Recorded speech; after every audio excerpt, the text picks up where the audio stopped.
Bonsoir, bonsoir à toutes et à tous. Bienvenue donc à l'École nationale des chartes pour cette 5e conférence du cycle spécifiquement dédié au bicentenaire de notre établissement. L'idée même de ce cycle est de mettre, si j'ose dire, vu le thème de la conférence du jour, un coup de projecteur sur certaines grandes figures issues de l'école ou sur certaines orientations connues ou moins connues prises par ses anciens élèves. C'est aussi du reste l'objectif du prochain colloque que nous organiserons en partenariat avec l'Académie des inscriptions et belles-lettres qui aura lieu les 17 et 18 juin prochains et qui s'intitule «L'école des chartes inattendues». Mais ce soir, c'est du lien fort et sans aucun doute insuffisamment connu entre les chartes et le cinéma qu'il sera question, grâce à une conférence de Christophe Gauthier, professeur d'histoire du livre et des médias contemporains, ici même à l'École nationale des chartes, une conférence intitulée « Quand les chartistes vont au cinéma, la constitution d'une nouvelle expertise ». Alors, merci Christophe d'avoir accepté le principe de cette conférence. Faut-il te présenter? Je vais tâcher tout de même de le faire brièvement pour ceux qui, dans le public, ne te connaîtraient éventuellement pas. Donc Christophe, tu es ancien élève de l'École nationale des chartes, archiviste paléographe diplômé de la promotion 1997. Ta thèse d'école des chartes a porté sur la passion du cinéma, cinéphile, ciné-club et salles spécialisées à Paris de 1920 à 1929. Et ta thèse de doctorat, soutenue à l'Université de Paris 1, a porté, quant à elle, sur la mémoire du cinéma en France, des origines à la Seconde Guerre mondiale. Après une belle carrière de conservateur des bibliothèques, notamment au département de l'audiovisuel de la Bibliothèque nationale de France, que tu as dirigé pendant 2 ans, tu as rejoint l'École nationale des chartes, où tu enseignes désormais, et en matière de recherche, œuvre au sein de notre laboratoire, qui est le Centre Jean Mabillon, sur divers terrains d'histoire contemporaine, notamment celui des questions de patrimonialisation du cinéma, bien sûr, mais aussi sur l'histoire des industries culturelles, sur les cultures populaires, sur les cultures de masse, l'histoire de la presse, entre autres, tout domaine sur lesquels tu as livré de nombreuses publications. Donc, un grand merci encore d'avoir accepté le principe de cette conférence ce soir. Et avant que de te donner la parole, quelques précisions pour le public, ce soir en ligne, s'agissant des questions qui ne manqueront pas, j'en suis sûre, de survenir à la suite de ton intervention.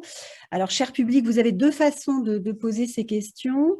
Soit ce qui est préférable, de poser vos questions par l'intermédiaire du fil questions-réponses qui figure en bas à droite sur le menu à l'écran, soit par l'intermédiaire du fil de conversation un petit peu plus classique dont certains ont peut-être l'habitude sur Zoom. Voilà, donc n'hésitez pas. C'est à moi qu'il reviendra de relayer tout à l'heure ces questions, ce que je tâcherai de faire au mieux en remplaçant Dimitri Véziroglou, qui est le collègue universitaire qui devait normalement intervenir ce soir et répondre, et animer cette conférence aux côtés de Christophe Gauthier, mais qui, en raison d'un empêchement de dernière minute, n'a pu se joindre à nous ce soir. Donc, je le remplacerai, j'essaierai de le remplacer au mieux, et notamment s'agissant de la modération des questions. Voilà, donc merci à toutes et à tous. Cher Christophe, tu as maintenant la parole. Merci à toi. Merci beaucoup Michel. Donc, je te remercie, ainsi qu'Olivier Poncet, de m'avoir proposé de faire cette conférence dans le cadre, comme tu l'as rappelé, du cycle des conférences du bicentenaire de l'école. J'en suis honoré. Et puis, ça m'a aussi intéressé, évidemment, de me pencher sur cette question de la relation complexe, parfois tortueuse, donc, mais en tout état de cause passionnante des chartistes et du cinéma. Et vous allez le voir, je l'espère en tout cas, assez inattendue pour certains aspects. Alors, avant d'entamer cette conférence, je voudrais donc vous inviter à regarder un bref extrait du journal télévisé de France 2, en date du 6 février 1994, qui, à l'occasion de la sortie de Jeanne la Pucelle de Jacques Rivette, met en scène un dialogue entre l'interprète de Jeanne, qui est Sandrine Bonner, et Régine Pernoud, promotion 1933, qui est ici convoquée comme experte historique de la Pucelle d'Orléans.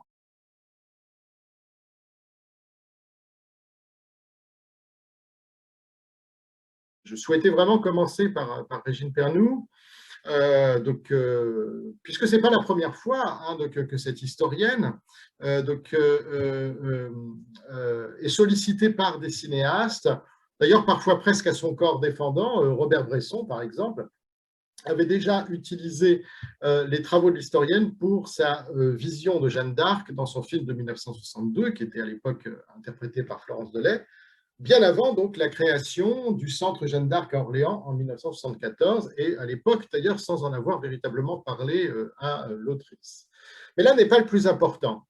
Comme on le comprend à la vision de cet extrait du journal télévisé, le rôle de Régine Pernoud excède celui d'experte. Il s'agit, dans l'esprit de Jacques Rivette, d'aider Sandrine Bonner à incarner le rôle, comme cette dernière d'ailleurs le laisse entendre. Et si en effet nombre d'archivistes paléographes, comme nombre d'archivistes paléographes, l'historienne a une fonction de conseillère scientifique en quelque sorte, le dialogue avec la comédienne qui est ici filmée met en exergue une autre dimension, attachée d'ailleurs, on le sait, à la personne de Régine Pernoud, celle de vulgarisatrice, ou plus précisément de passeuse, si l'on entend par là la mise en œuvre d'un ensemble de dispositifs, des livres, des articles, des cours, des conférences, des interventions dans les médias ou des participations à des films, qui conduisent en une barque plus ou moins précaire, publics et étudiants, lecteurs et lectrices,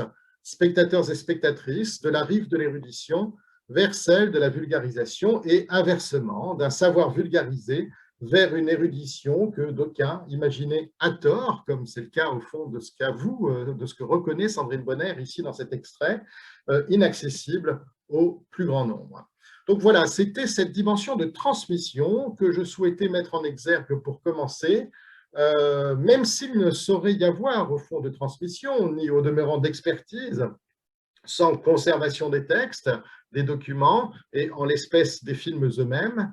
Et c'est donc autour de trois dimensions, de ce que j'appellerais presque trois valeurs, à mon sens cardinales pour l'école, que j'ai construit cette conférence. La transmission, l'expertise et la conservation, et par conséquent le patrimoine. Le cinéma donc, va ici apparaître successivement comme un possible véhicule de la connaissance, bien sûr, mais aussi comme un produit, et dans le meilleur cas comme une œuvre, susceptible d'être enrichie par l'apport d'un savoir externe. Il apparaîtra également comme une source nouvelle qui vient s'adjoindre à celle déjà utilisée par les historiens, et enfin comme un patrimoine, que ce soit en raison de sa dimension testimoniale, en quelque sorte, une source ou une archive, ou de sa qualité intrinsèquement artistique. Alors, de même que je ne respecterai pas tout à fait cet ordre-là dans ma présentation, on m'excusera de m'affranchir de la chronologie au profit d'un vagabondage historique qui traversera l'entre-deux-guerres comme le deuxième tiers du XXe siècle et où, je l'espère, les rencontres au détour du chemin seront des plus inattendues. Alors, j'ai donc conçu, donc vous le voyez, donc en trois temps, donc en quelque sorte cette conférence, transmettre le savoir par le cinéma. Je m'arrêterai dans un second temps sur un point tout à fait essentiel dans lequel un certain nombre de chartistes jouent un rôle éminent, c'est donc la manière dont très tôt, vous allez le voir, dès le début du XXe siècle, sont posés un certain nombre d'enjeux relatifs à la conservation des films Et puis, pour paraphraser, comme on le fait souvent, André Malraux, je terminerai par une sorte de retournement pour voir en quoi, par ailleurs, le cinéma est un art, et par ailleurs, certains anciens élèves de l'école ont joué un rôle tout à fait éminent, là aussi, en matière de promotion de cet art cinématographique, et parfois avec une dimension internationale. Alors oui, donc dans un premier temps, en effet, il s'agit de transmettre le savoir par le cinéma. L'école des Chartes, cela va sans dire, mais ça va mieux en le disant, est un établissement d'enseignement, et si cette conférence entend faire un sort aux usages du cinéma chez les chartistes, c'est par là qu'elle devait commencer, bien entendu. Quoique de manière exceptionnelle avant les années 1990, et dans un cadre bien distinct de celui dont nous allons parler ce soir, le cinéma fut utilisé à des fins pédagogiques par certains chartistes, et c'est bien entendu le cas du fameux Ductus, ou la formation, ou la naissance, pardon, de l'alphabet moderne de Jean Malon, promotion 1926, dont le seul titre évoquera certainement des souvenirs émus aux anciens élèves qui nous écoutent, en particulier celles et ceux qui sont entrés à l'école entre, on va dire, 1978 et le début des années 90. Parce que c'était un film, tout simplement, je l'explique pour celles et ceux qui n'ont pas été élèves de l'école, c'est un film qui était projeté systématiquement à chaque premier cours de paléographie en première année par Emmanuel Poul, directeur de l'école, mais aussi professeur justement de paléographie à l'école.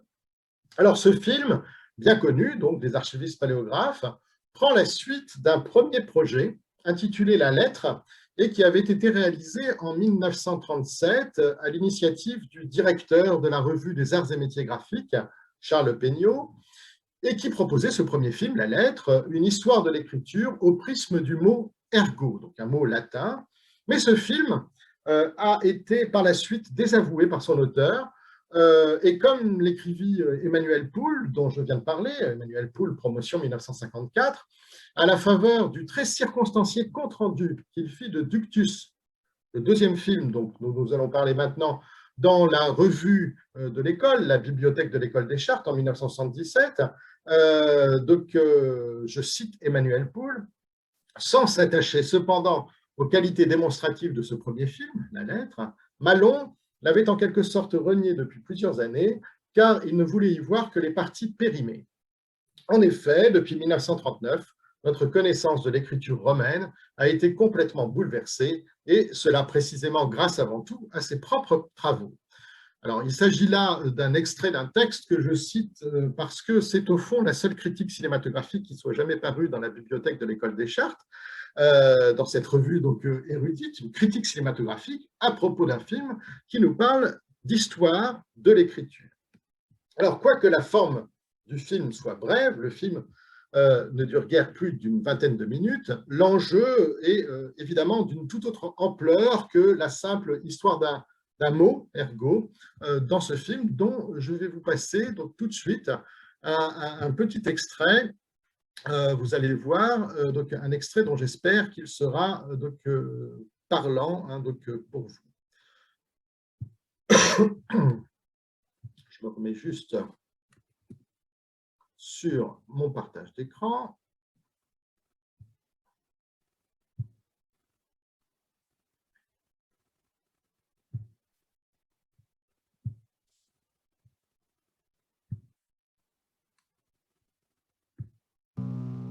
Comment expliquer ce B latin? Des savants modernes ont imaginé l'impensable ballet d'une haste et de deux penses.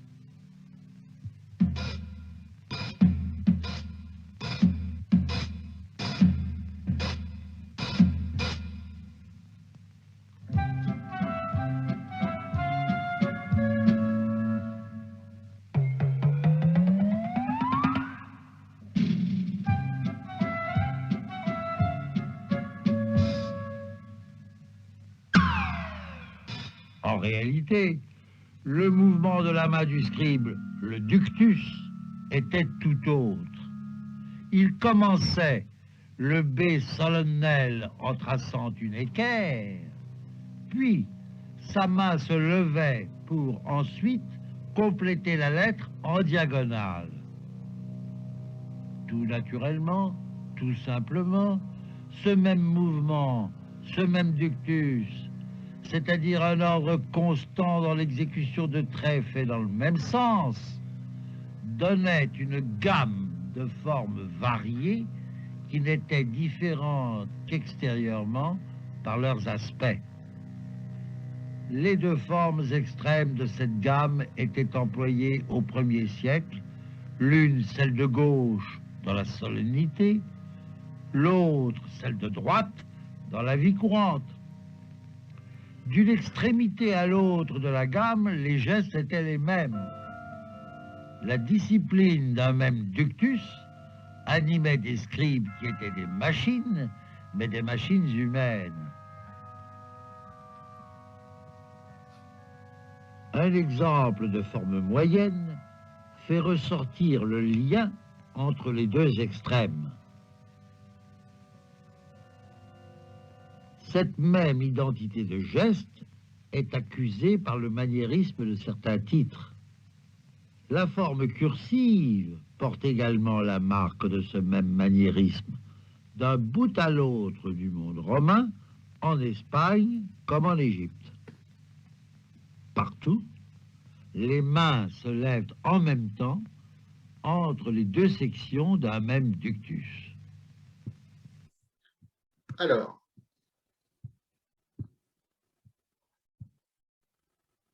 je vais donc, j'arrête ici cet extrait.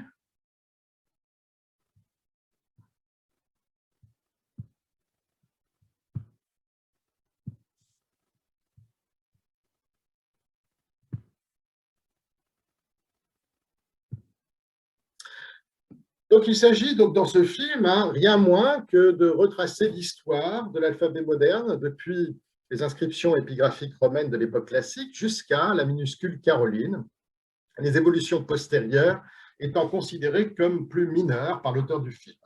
C'est d'ailleurs un motif de regret pour le critique du film Emmanuel Poul, qui appelle de ses voeux un nouveau film permettant de retracer, par la grâce de ce qu'il appelle l'audiovisuel, les écritures gothiques. Je cite à nouveau ce texte d'Emmanuel Poul. « Ignorée des paléographes qui ont longtemps traqué plus volontiers leur gibier dans le haut Moyen-Âge, la mixte, responsable de l'écriture liée, aura-t-elle un jour son chantre?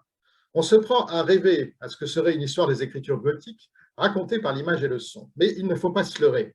Ce qui paraît facile au spectateur enfoncé dans son fauteuil est en fait le résultat d'un immense labeur, car la réalisation d'un film comme Ductus n'est pas seulement une aventure de quelques mois ou de quelques années sur le plan très matériel de sa réalisation ou de son financement. C'est aussi la somme de toute une vie d'investigation et de recherche sur l'écriture romaine, base sur laquelle a pu être édifié en 20 minutes qui nous paraissent trop courtes, tant notre plaisir est grand, ce premier chapitre de l'histoire de l'écriture. » Fin de citation. J'aime évidemment la mention d'un plaisir, pas exclusivement cinéphile, mais en tout cas paléographique, chez Emmanuel Poul.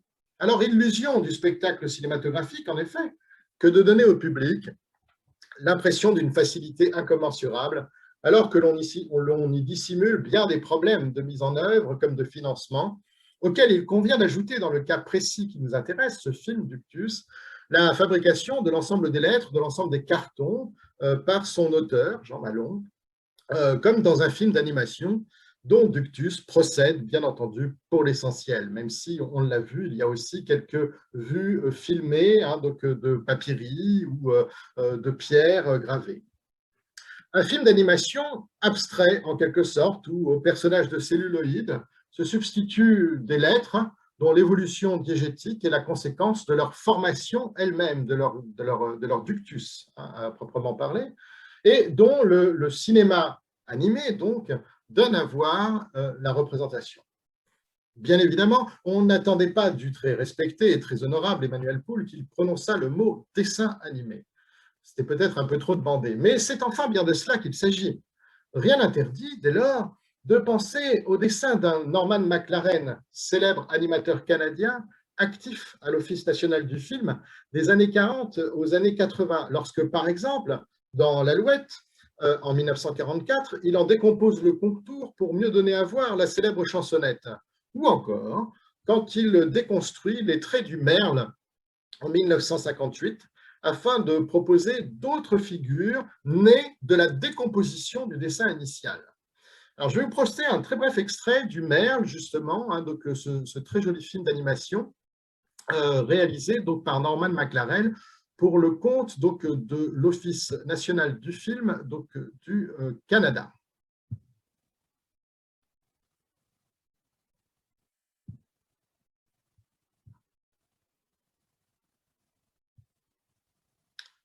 Je le cherche. Il est...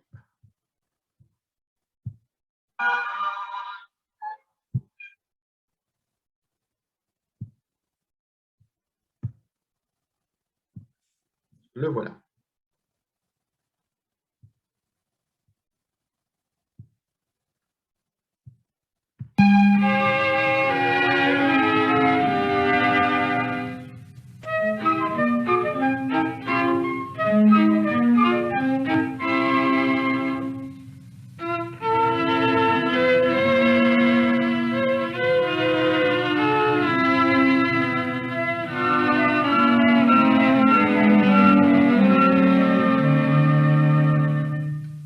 Mon merle a perdu son bec.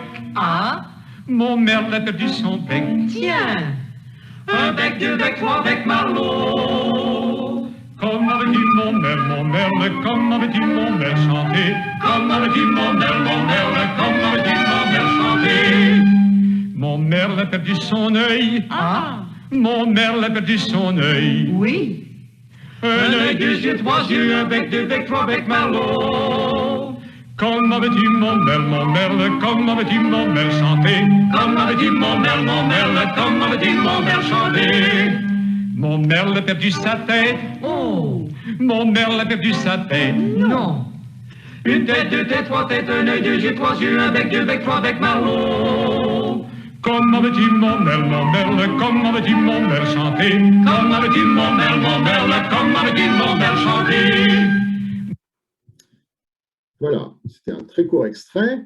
C'était une manière, en fait, donc, de vous montrer que, en tout cas, de tenter de vous montrer qu'il peut y avoir finalement des liens entre ce film donc, et cette série de films hein, réalisée par Norman McLaren et donc, le film de Jean Malon, avec une hypothèse que je fais, qui est une hypothèse évidemment qui ne s'appuie sur aucun élément tangible, c'est que Jean Malon avait peut-être vu ces films de Norman McLaren. J'en fais en tout cas l'hypothèse vagabonde, peut-être d'ailleurs un peu trop séduisante pour être convaincante, mais qui présente à mes yeux un unique mérite en réalité. Un film de paléographie comme celui de Jean Malon, Ductus, peut être vu au fond comme un film expérimental. Il est à la fois savant et artistique, et le trouble suscité par cette double dimension du film de Jean Malon, qui donc, nous montre l'animation comme ça et l'évolution de formes graphiques, suffit à le faire entrer dans l'histoire du cinéma.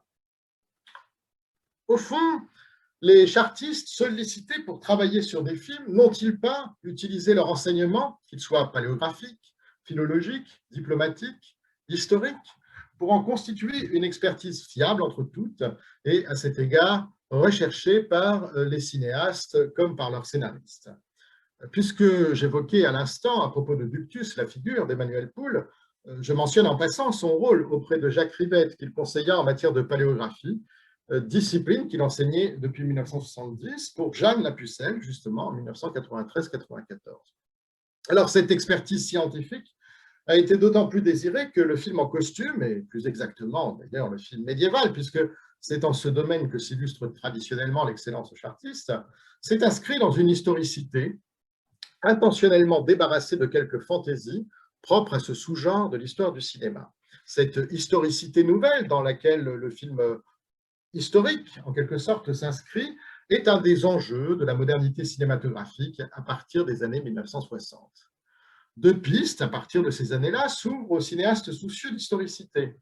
Une première voie tente de reconstituer l'imaginaire propre à l'époque, en s'inspirant des peintures et des représentations d'alors. Alors, c'est la voie qui est suivie par Éric Rohmer pour Perceval le Gallois, en 1978, et dans une moindre mesure, et avec une bonne dose de naturalisme en plus, par le Pier Paolo Pasolini du Decameron en 1971 ou des Contes de Canterbury. Mais il n'est pas toujours nécessaire en pareil cas d'en passer par la médiation de l'historien et la tentative de reconduction d'espaces picturaux, dont vous avez ici deux exemples sous la forme de photogrammes à l'écran,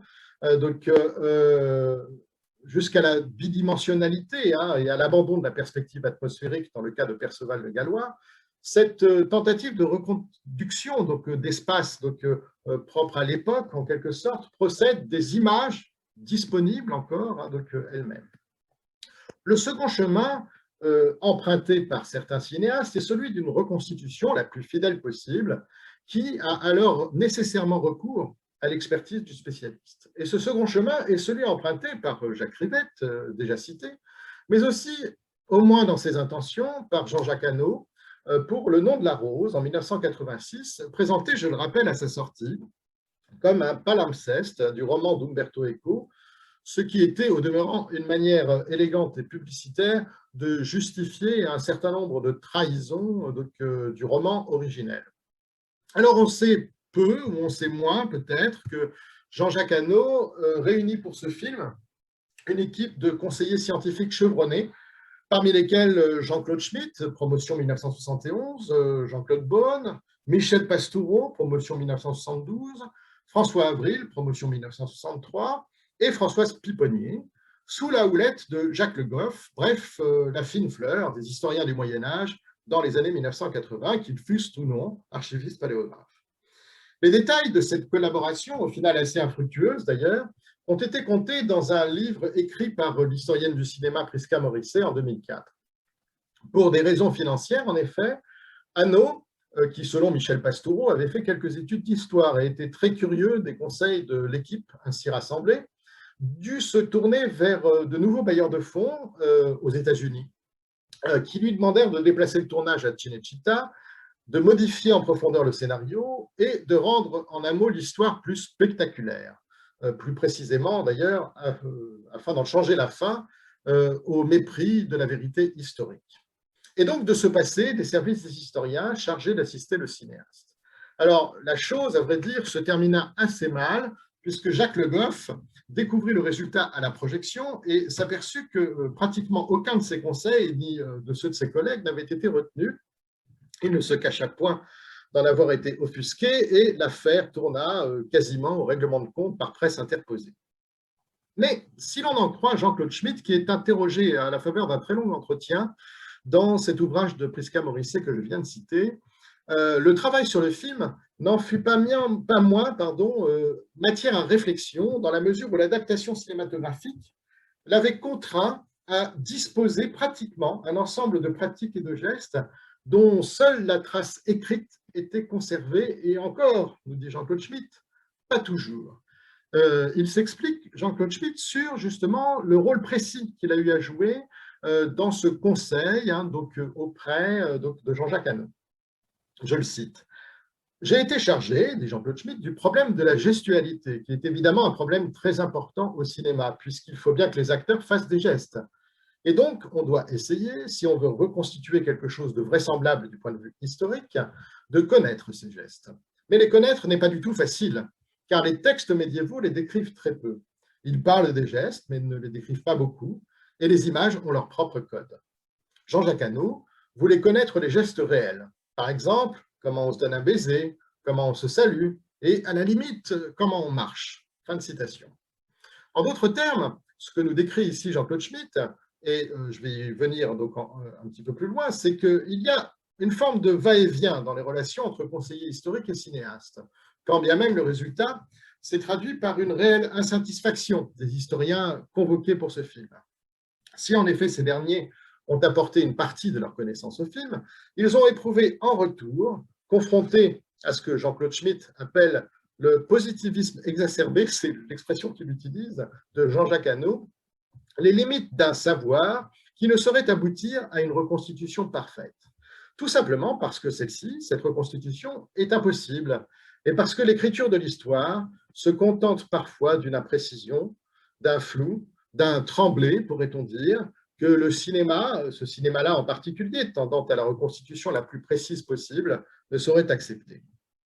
Laissons à cet égard l'auteur de La raison des gestes dans l'Occident médiéval, Jean-Claude Schmitt, donc conclure. Cette expérience, dit-il, m'a fait prendre conscience personnellement que l'historien triche toujours un peu, car il n'a pas à tout dire. Il n'a pas besoin de tout dire pour avoir et donner l'impression de comprendre. » Fin de citation.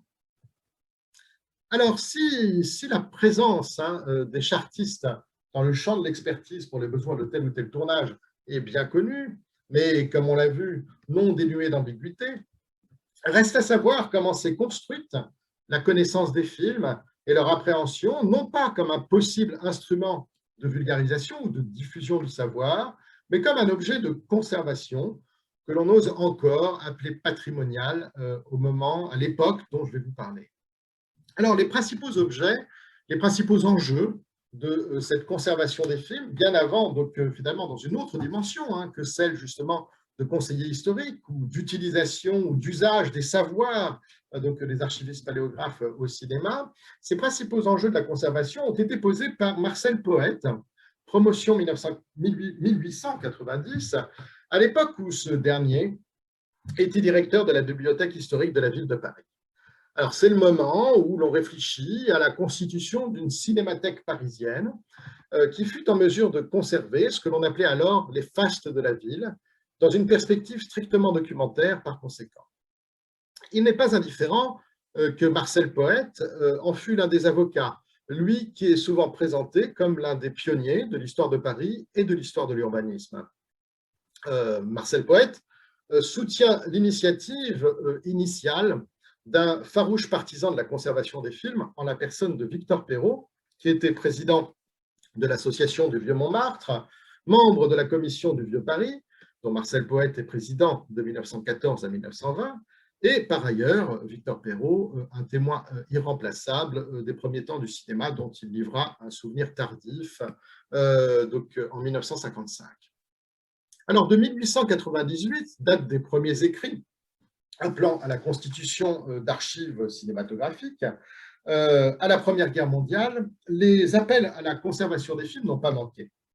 Sans insister ici davantage sur les textes fondateurs d'un Polonais sur lequel je ne reviendrai pas, qui sont des textes tout à fait importants, de Bolesław Matuszewski, des textes qui n'ont pas été suivis des faits, je retiendrai 3 propositions de création de ce qu'on appelle à l'époque un musée cinématographique ou d'archives cinématographiques de Paris, qui furent soumises au conseil municipal très tôt.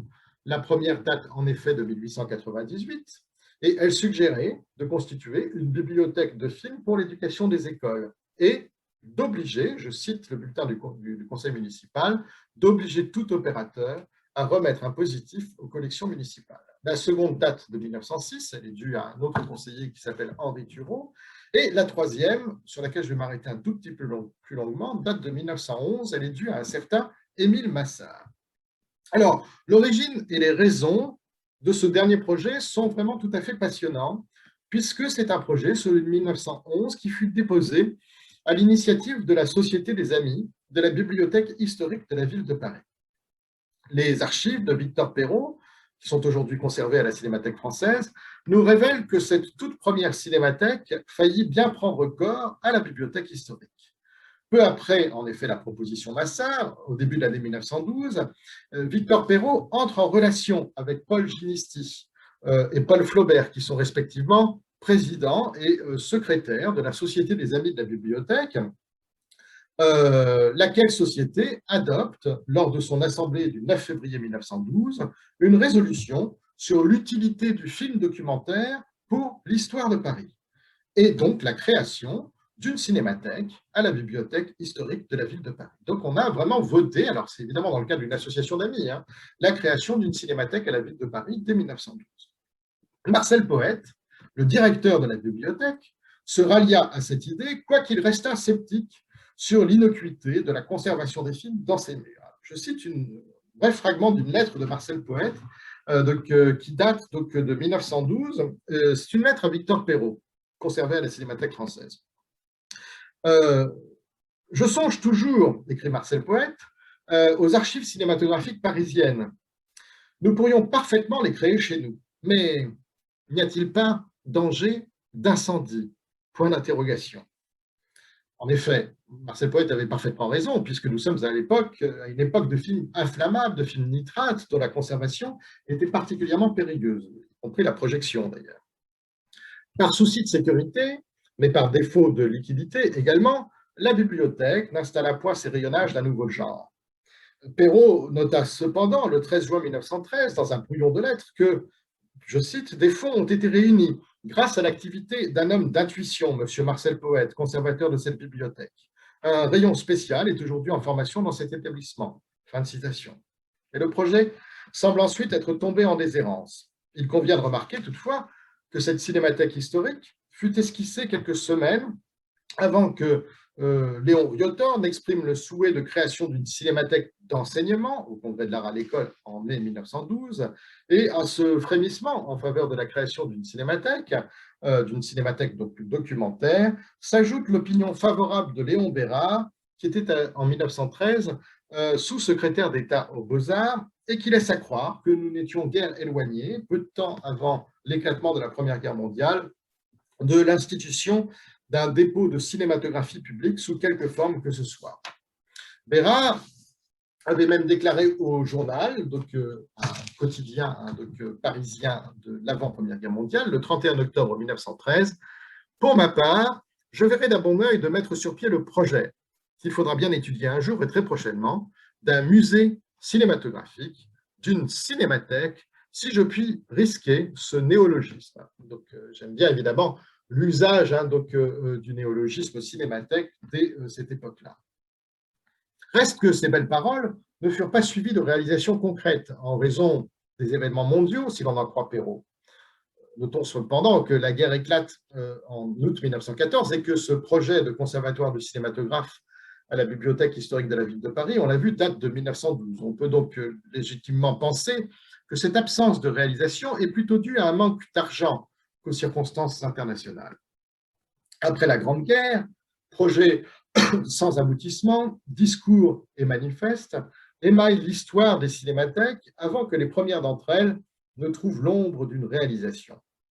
Pourtant, le 7 septembre 1918, à 2 mois donc de l'armistice, Victor Perrault fit adopter par la société dont il va bientôt devenir président, celle du Vieux-Montmartre, un appel du Vieux-Montmartre au pouvoir public, au Conseil municipal de Paris, à la Commission du Vieux-Paris, dont je rappelle il était membre et dont Marcel Poët était président, à toutes les sociétés savantes et à la presse, fin de citation, afin de relancer le processus d'élaboration de la cinémathèque municipale, dont le siège est toujours alors envisagé à la Bibliothèque historique de la ville de Paris. Cet appel intervient 3 mois après une nouvelle lettre de Marcel Poët qui s'interrogeait sur le moyen d'acquérir des films auprès des maisons Pathé et Gaumont, tout en s'inquiétant non plus du risque d'inflammation, du risque d'inflammation et donc du risque incendiaire en quelque sorte des films, mais en s'inquiétant là de la durée de conservation d'une bobine dont il estimait qu'elle n'excéderait pas une dizaine d'années. Donc, on voit qu'on a là aussi des réflexes qui sont des réflexes de conservateurs, qui tendent à évaluer la valeur finalement en fait d'un objet documentaire à l'aune, si je puis dire, de sa durée de conservation, de sa pérennité ou de son absence de pérennité de conservation, ce qui est évidemment un point tout à fait important puisque Poët ne se positionne pas par rapport au contenu des films, mais par rapport aux modalités de la conservation. L'institution parisienne, dont on espérait donc alors la création en 1918, devait désormais être doublée par un département des films ou cinémathèque à la Bibliothèque nationale, dont les acquisitions auraient été assurées par une extension du dépôt légal aux productions cinématographiques.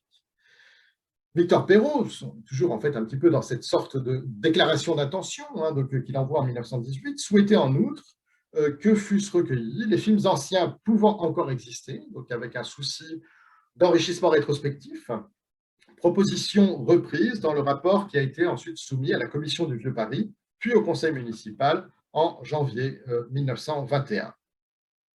Alors, ce bouquet d'initiatives va finir par donner lieu dès 1921, au vote par le conseil municipal qui aboutit à la création, qui ne sera effective qu'en 1926, de la Cinémathèque de la ville de Paris. Il y a un service qui existe toujours aujourd'hui, bien que, au moment justement de la création de cette institution, de sa création effective en 1926, l'on s'inquiéta pour les entretenir de l'absence de formation des cinémathécaires. Le terme n'est pas utilisé à l'époque, c'est moi qui l'utilise.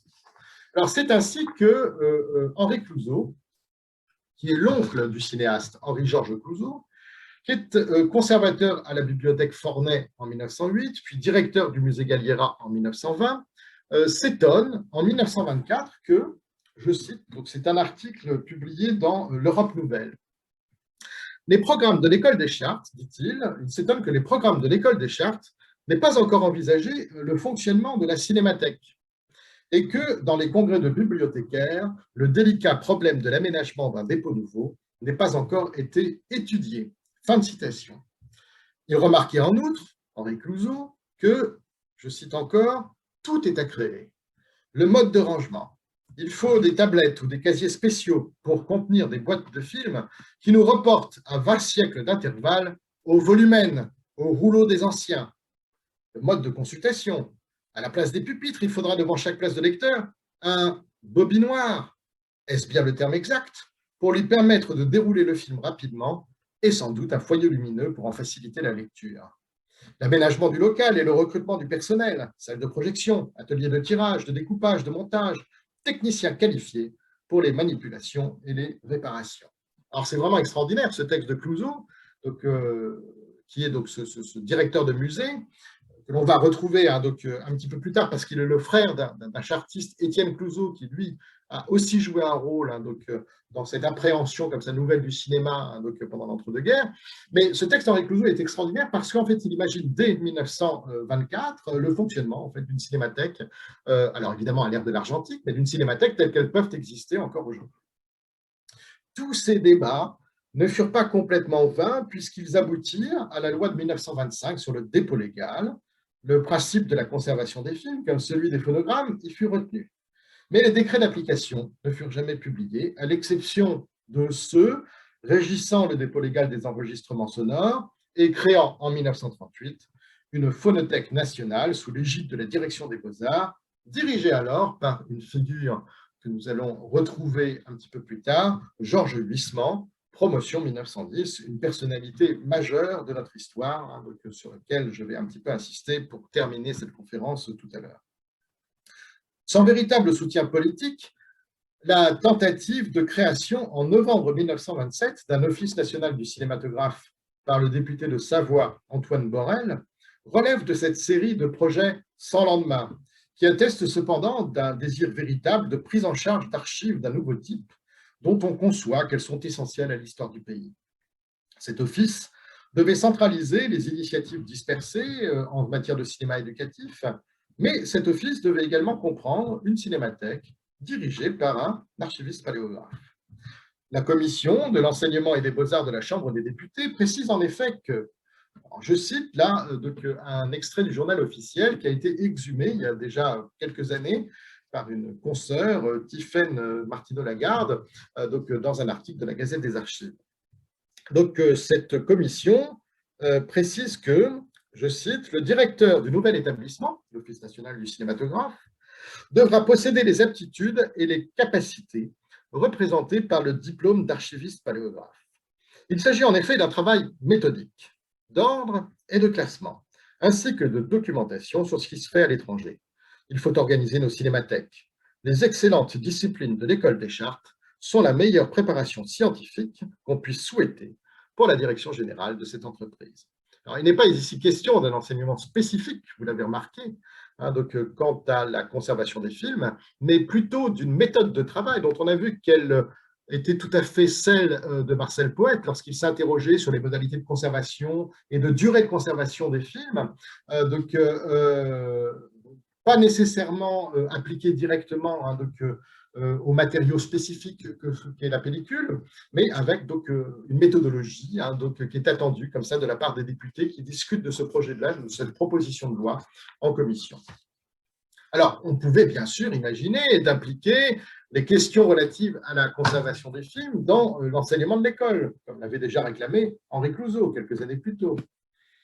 Il n'est toutefois pas certain que Maurice Proulx, promotion 1884, le directeur de l'école à l'époque, l'ait entendu de cette oreille.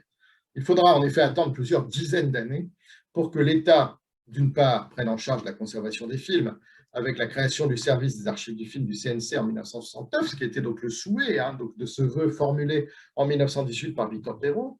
Et quant à l'enseignement en la matière à l'école, il n'apparaîtra véritablement, après les charges de cours assurées par Raoul Girardet entre 1984 et 1991, qu'avec l'élection d'Elisabeth Parimé à la chaire d'histoire du livre et des médias en 1991, donc quasiment 100 ans finalement après l'apparition du cinéma. Alors notons au passage que cette progressive prise en compte du patrimoine cinématographique, bien que le terme patrimoine cinématographique soit pour les années 10 et 20 tout à fait anachronique, ne concerne que les images documentaires, à des fins de renseignement d'une histoire même quotidienne qui se déroule sous les yeux de la caméra.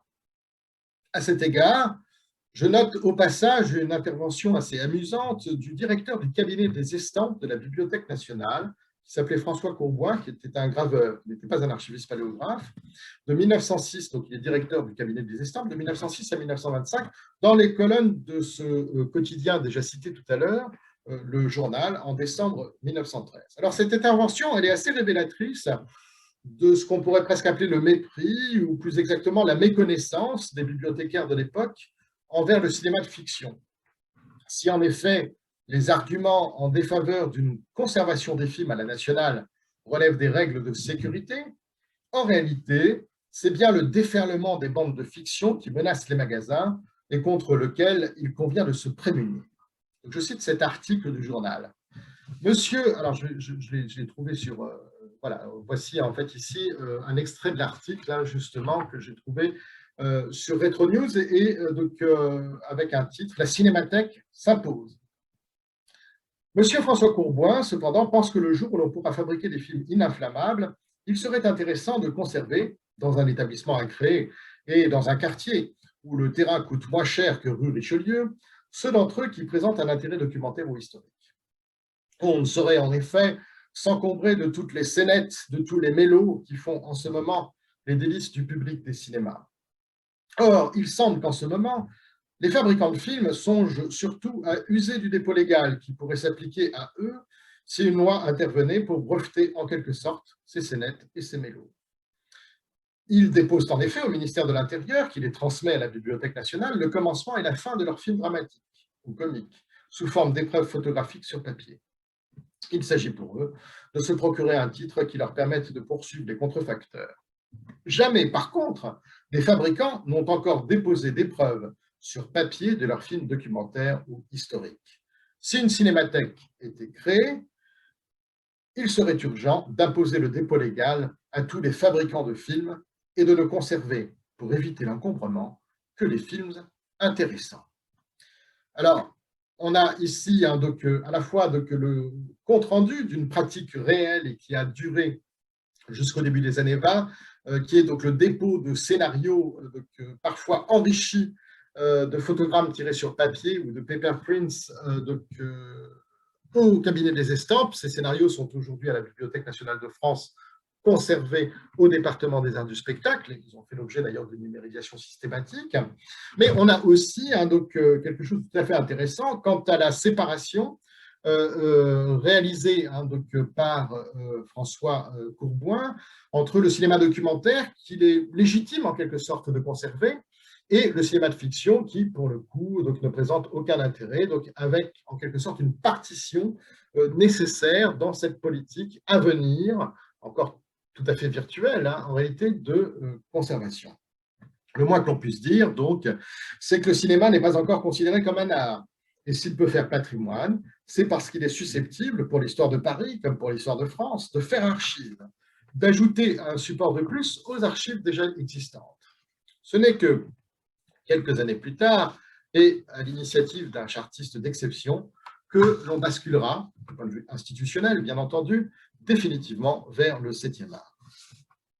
Alors, j'entame là la troisième partie de mon propos. Par ailleurs, le cinéma est un art.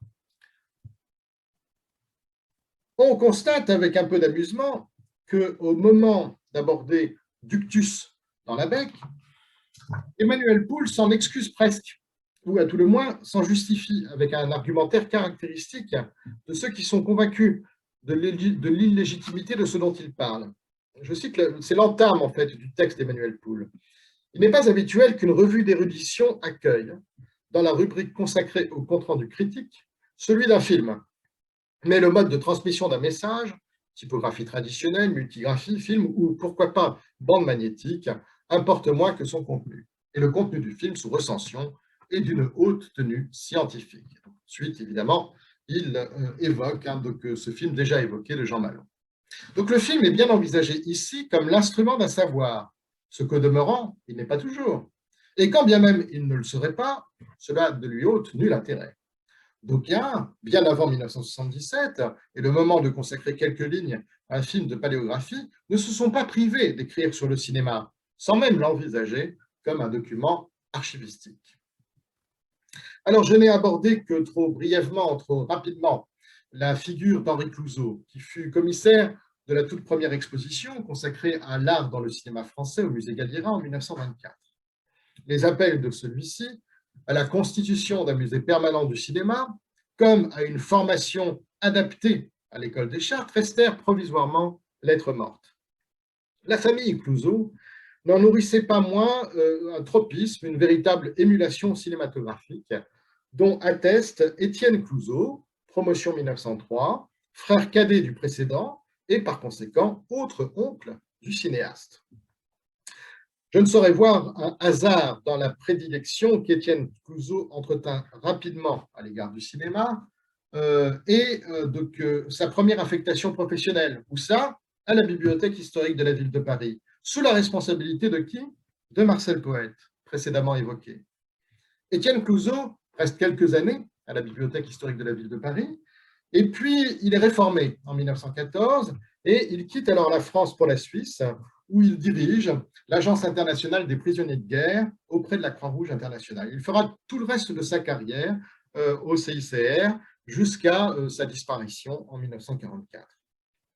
À ma connaissance, Étienne Clouzot, dont vous avez ici donc une photo accessible sur le site des archives du Comité international de la Croix-Rouge, est le seul archiviste paléographe qui ait pratiqué la critique cinématographique de manière suivie au Journal de Genève du 21 mars 1921 au 22 novembre 1924.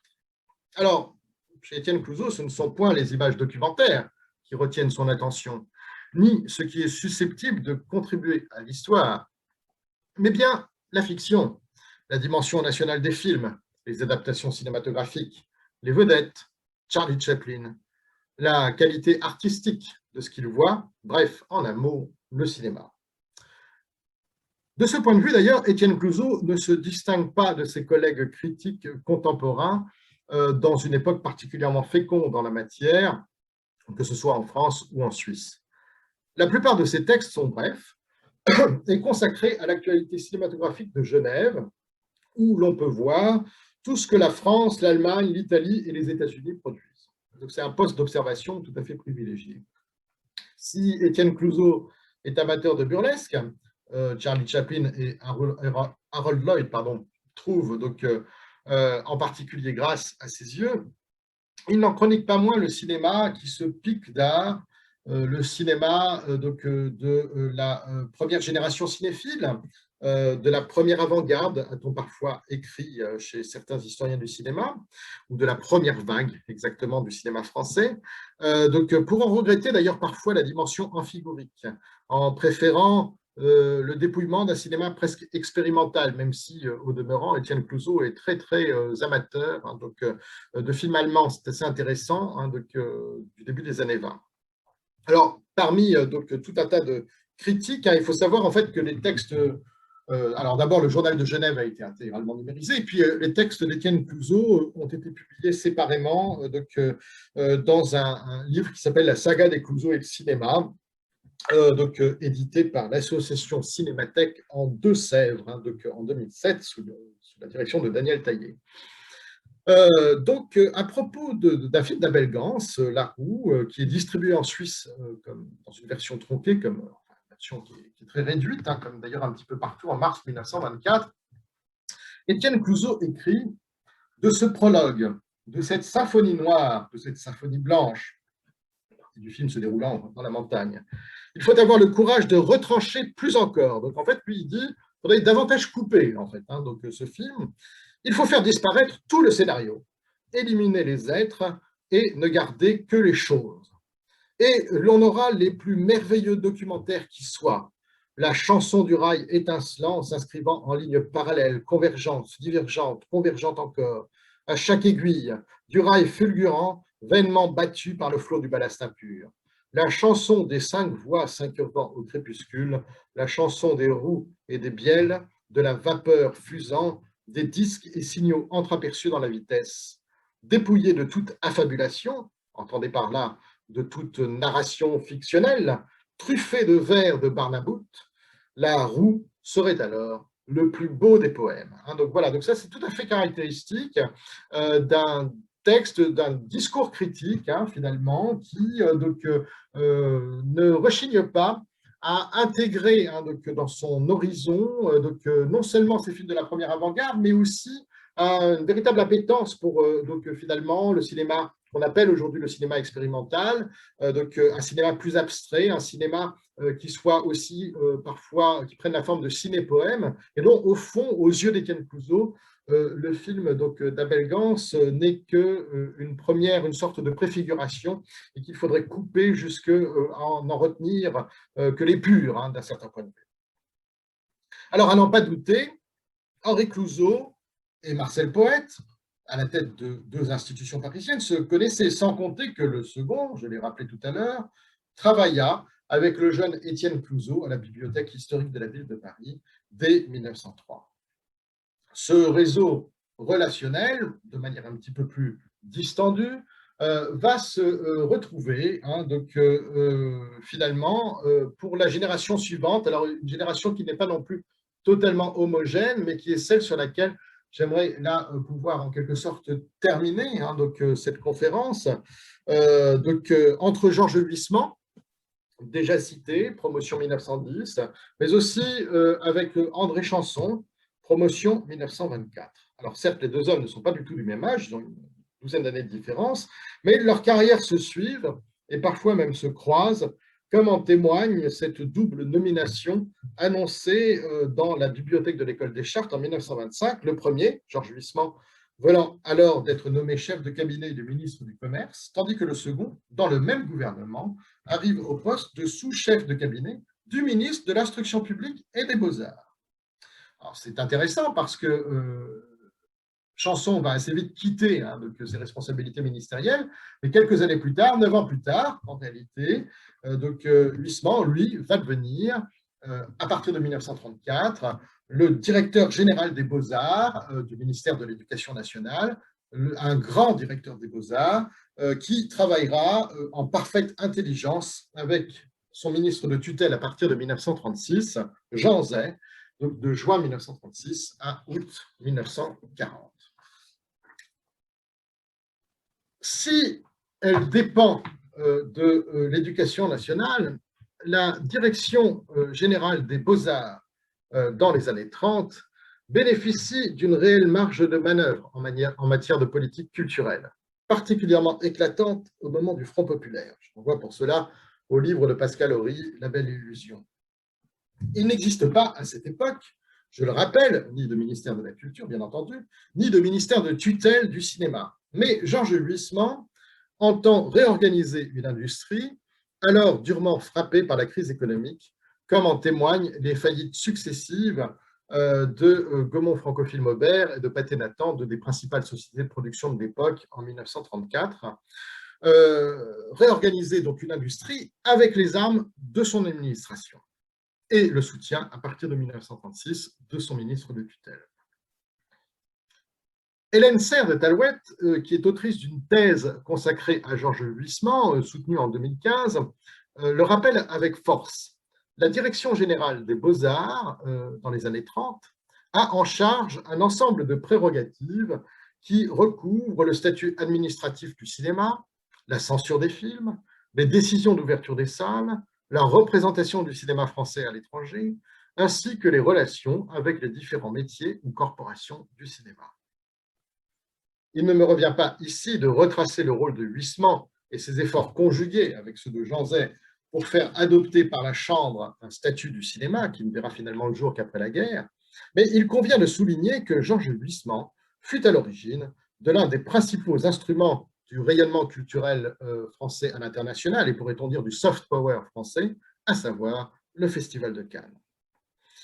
On sait en effet que la première édition du Festival de Cannes aurait dû se dérouler en septembre 1939 et qu'elle fut interrompue par la déclaration de guerre. L'initiative, totalement soutenue par Jean Zay, entend répondre à une manifestation d'ampleur internationale en pays démocratique, à la vitrine des fascismes qui était devenue la Mostra de Venise, créée en 1932. Les choses s'étaient très mal passées, je le dis en passant, en 1938 et en 1939, avec un interventionnisme très actif de Joseph Goebbels à la Mostra de Venise. Même si la plupart des films présentés par la France, notamment certains de ces films avaient été primés, en réalité, l'industrie cinématographique française en est sortie relativement courroucée. Et ce courroux d'une mise à l'écart comme ça des grandes cinématographies des démocraties, et c'est important pour la suite, partagé par le représentant de l'industrie cinématographique américaine. Alors, c'est Georges Huysmans qui préside le comité d'organisation constitué en mai 1939, le comité d'organisation du Festival de Cannes, du premier Festival de Cannes, et dont le secrétaire général est Philippe Erlanger. Il s'agit alors d'aller vite, non seulement parce que les nuages s'amoncellent dans le ciel européen, mais aussi parce que le temps presse, si l'on veut conférer à cette manifestation l'éclat international qu'on désire pour elle. Jean Zay, qui a séjourné à New York au printemps 1939 pour représenter la France à l'exposition internationale qui s'y déroule, a pu nouer là-bas quelques contacts fructueux avec les représentants de l'administration Roosevelt, qui voient le projet d'un œil favorable. Le 28 juillet 1939, un dîner est offert au ministre par Harold Smith, représentant pour l'Europe de la MPPDA, la Motion Pictures Producers and Distributors Association, en avant-première du festival. Ce dîner marque clairement que Hollywood a choisi le camp des démocraties dans ce qui se joue pendant ce tragique été 1939. Celui qui a permis non seulement que le festival soit prêt à démarrer à l'heure dite, même s'il n'a finalement pas eu lieu, mais qui a aussi, en accord avec son ministre, rallié à sa cause la puissante industrie hollywoodienne, c'est Georges Huysmans. Une note capitale à l'intention de Jean Zay, reproduite dans la thèse d'Hélène de Talweit, en date du 26 mai 1939, semble l'attester. Il écrit à son ministre « J'ai eu un entretien avec M. Harold Smith, représentant pour l'Europe du cinéma américain. Il m'a assuré que l'Amérique serait d'autant plus disposée à participer au festival que ce dernier serait d'autant plus ouvertement placé sous l'égide de l'État. » Ce qui est le cas, je le rappelle, du Festival de Cannes, y compris dans les années d'après la Deuxième Guerre mondiale.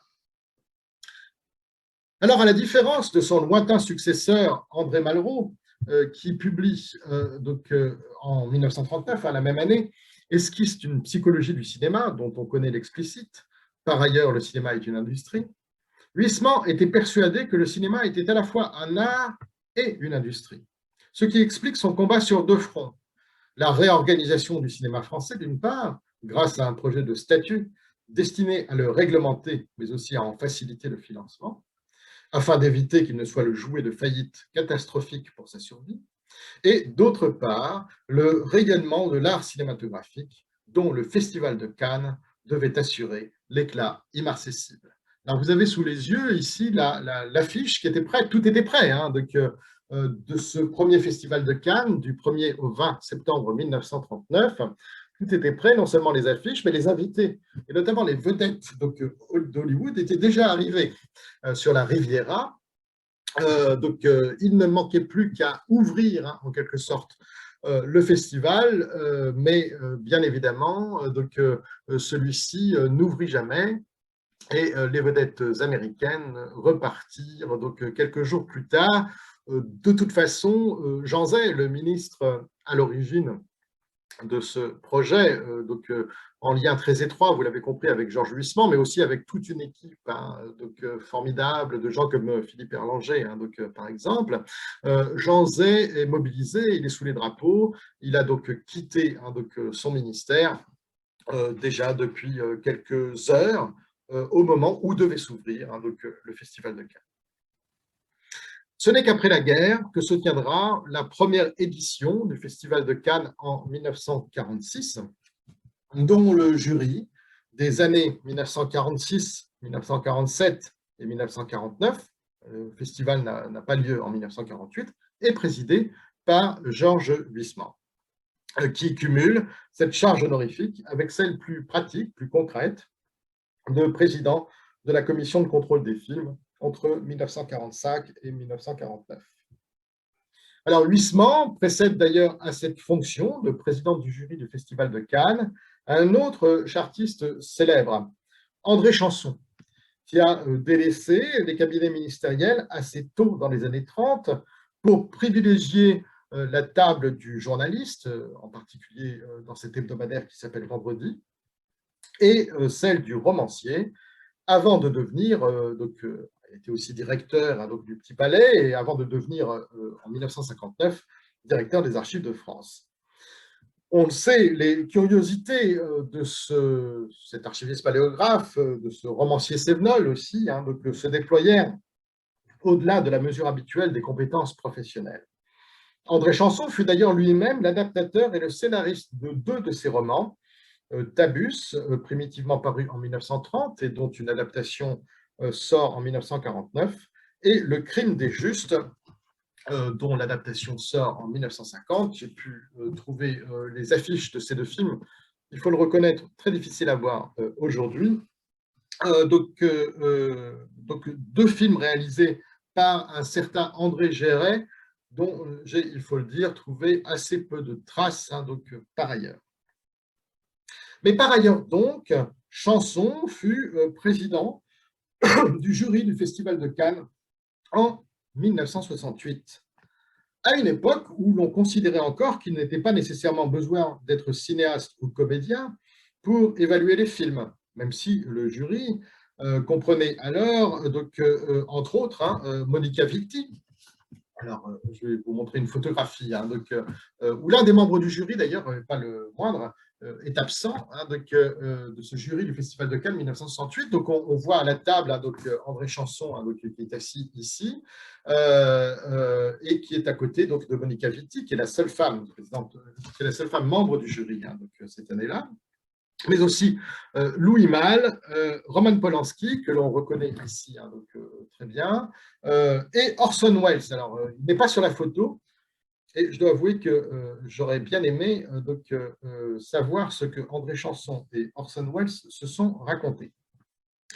Alors, c'est une époque où, en effet, les gens de lettres ou les personnalités de la culture sont régulièrement membres du jury, voire comme c'est le cas avec André Chanson, qui est aussi, à l'époque, je le rappelle, membre de l'Académie française, sont invités à faire partie du jury du Festival de Cannes, une tradition qui s'est aujourd'hui perdue, comme si, au fond, le cinéma devait aujourd'hui être évalué à l'aune unique de ceux qui le font et non pas de ceux et de celles et ceux qui le regardent. On ne saura toutefois jamais quels auraient été les choix du jury présidé par André Chanson dans une sélection qui comptait alors Miloš Forman pour Feu les pompiers, Miklos Janso pour Rouges et Blancs, ou Jiří Menzel pour Un été capricieux, soit la fine fleur du nouveau cinéma d'Europe de l'Est, mais aussi Alain Resnais pour Je t'aime, et Carlos Saura pour Peppermint frappé.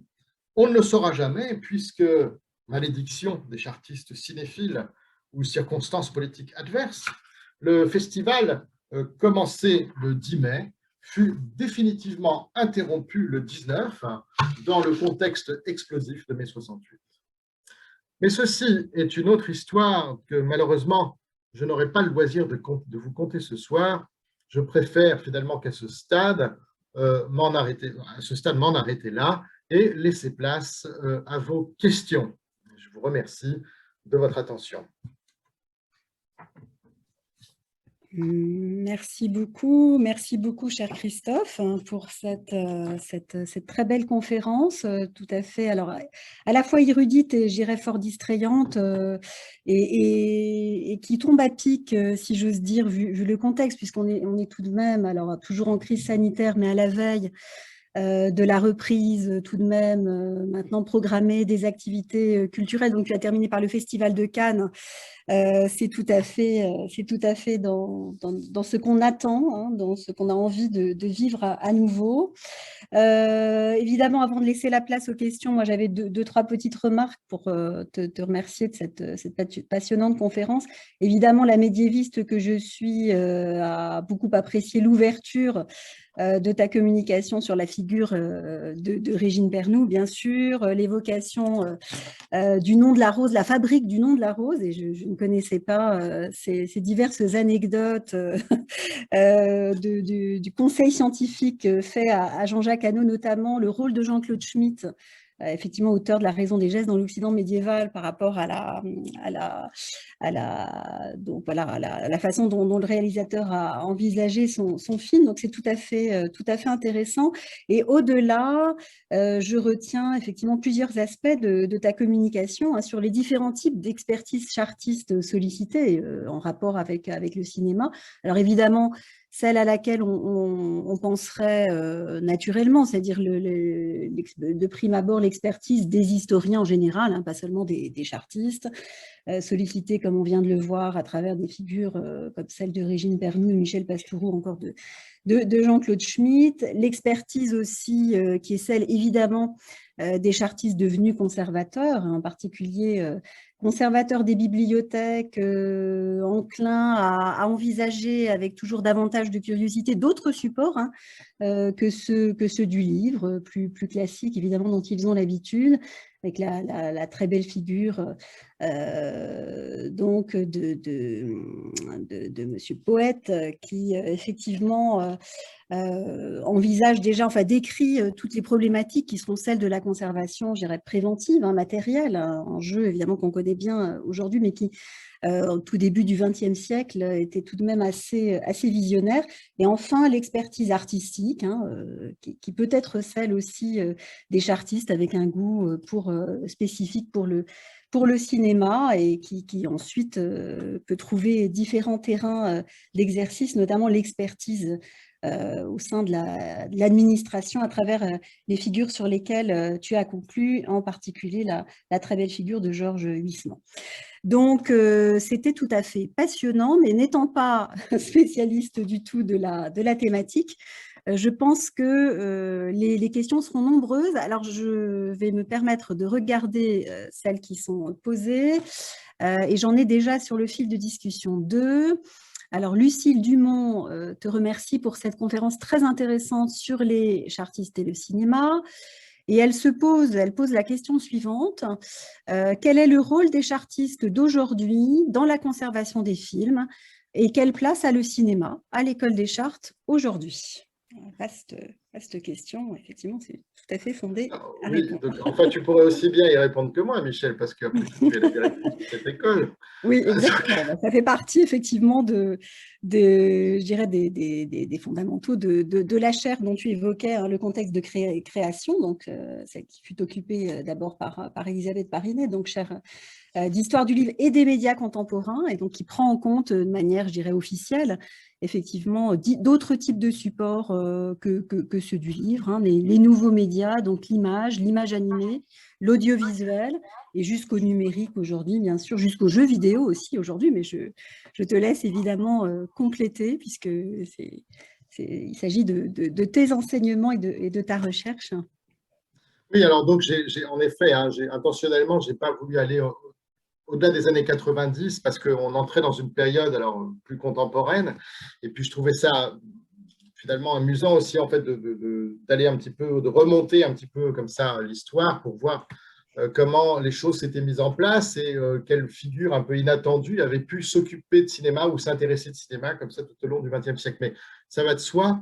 Donc, depuis le début des années 1990, en effet, il y a à l'école un enseignement, alors qui n'est pas un enseignement directement d'histoire du cinéma, puisque je ne crois pas que ce soit la la vocation en fait, de l'école. Donc, il y a de très bonnes universités pour cela, mais qui est plus un enseignement, je dirais, en fait, d'initiation, finalement, en fait, non seulement alors, au support, c'était ce que faisait Elisabeth Parinet, c'est ce que je continue à faire hein, aujourd'hui, et à ce que Elisabeth Parinet avait, à juste titre, je pense, appelé critique de l'image documentaire. Donc, je dirais en fait une dimension d'analyse des images, qui permet de voir comment, dans un film, eh bien, on articule des images les unes par rapport aux autres, qu'est-ce qui fait en fait histoire, et avec, pour ce qui me concerne, aussi une dimension relative à l'usage des images d'archives dans les documentaires ou dans les films historiques aujourd'hui.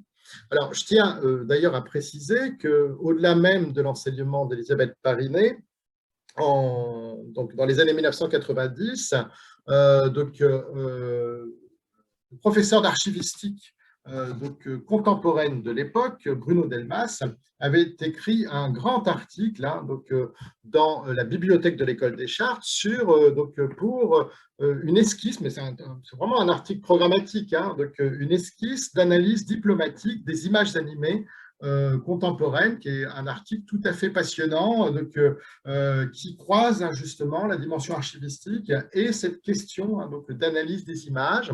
À côté, évidemment, de cela, il y a tous les enjeux de conservation qui sont aujourd'hui, évidemment, des enjeux qui ne se limitent plus aux films sur support photochimique ou sur support argentique, mais à tout ce qui est, je dirais, consécutif à l'enrichissement de certaines collections dans certaines bibliothèques, et en particulier, bien entendu, à la Bibliothèque nationale de France, où, je le rappelle, on conserve des images fixes au département des estampes et de la photographie, mais aussi des images animées, des enregistrements sonores, puisque cette fameuse loi sur le dépôt légal que j'ai évoquée hein, à propos de 1925, qui n'a pas trouvé tout de suite de décret d'application, il y en a eu d'autres, et à partir des années 1970, la vidéo est entrée dans le champ du dépôt légal, la vidéo, mais aussi le film de cinéma à partir de 1977, donc très tardivement.